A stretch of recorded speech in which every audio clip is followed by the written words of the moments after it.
গোটা রাজ্যে প্রায় 1200টি স্কুল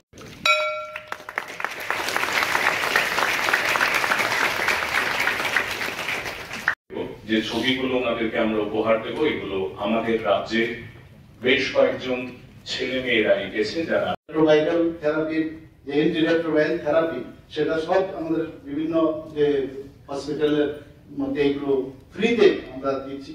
আর যারা ড্রাগ দিচ্ছে আমি বলবো যে ওএসটি যে ওরাল সাবস্টিটিউট থেরাপি সেগুলো এখন ব্যবস্থা হয়েছে। একই বিষয়, ওএসটি নিলে অনেকটা যে ড্রাগস নিলে যে একটা সেন্ট্রাল নার্ভাস সিস্টেম বা ইউফোরিয়ার বিষয় যেটা আসে সেটা কিন্তু অনেকটা ওই রকমই, কিন্তু তার সাইড এফেক্ট থাকে।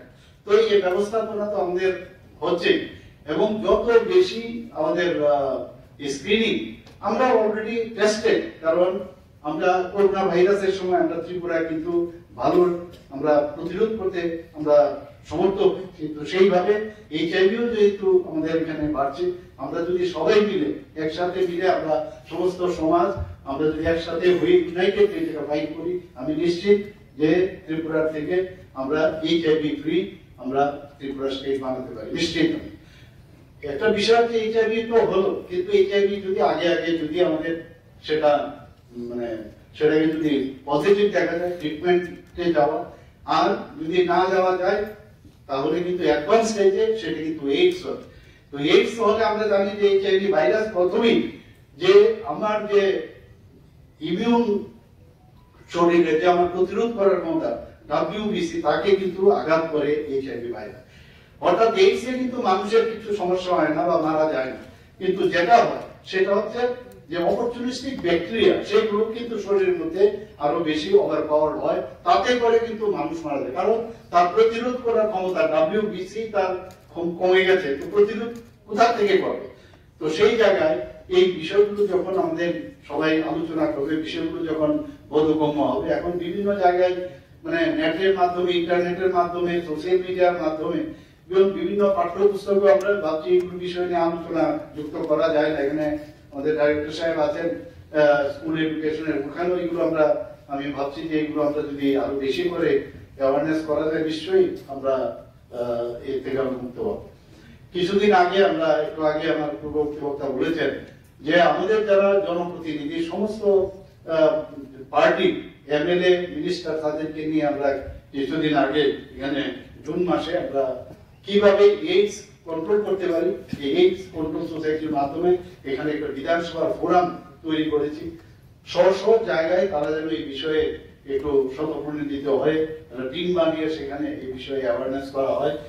এবং আমি আজকে এখানে যে আমার কাছে ডাটা আছে সেখানে দেখলাম প্রায় আজ এই যে কর্মসূচি এইডস কন্ট্রোল থেকে করছে প্রায় 1187টি সরকারি এবং সরকারি এইডেড যে স্কুলগুলো আছে অষ্টম থেকে দ্বাদশ শ্রেণী পর্যন্ত প্রায় 2,31,000 ছাত্রছাত্রীকে সচেতন করার বিষয়ে ওনারা হাতে নিয়েছেন।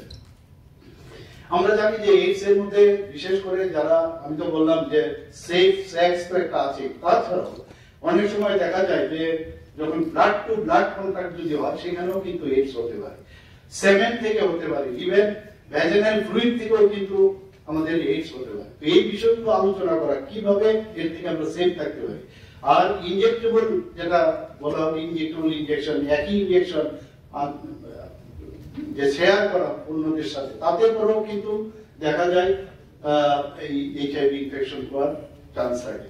তো এই বিষয়গুলো যতদিন আমরা ভালো আলোচনা করবো, ভাইরাল রোগ এইচআইভি হলে এইচআইভি পেশেন্টের হাত মিলালে বা তাকে আমি যদি কোনো হ্যান্ডশেক করি তাতে কিন্তু এইচআইভি মানে তাতে সংক্রমণ হওয়ার চান্স থাকে না।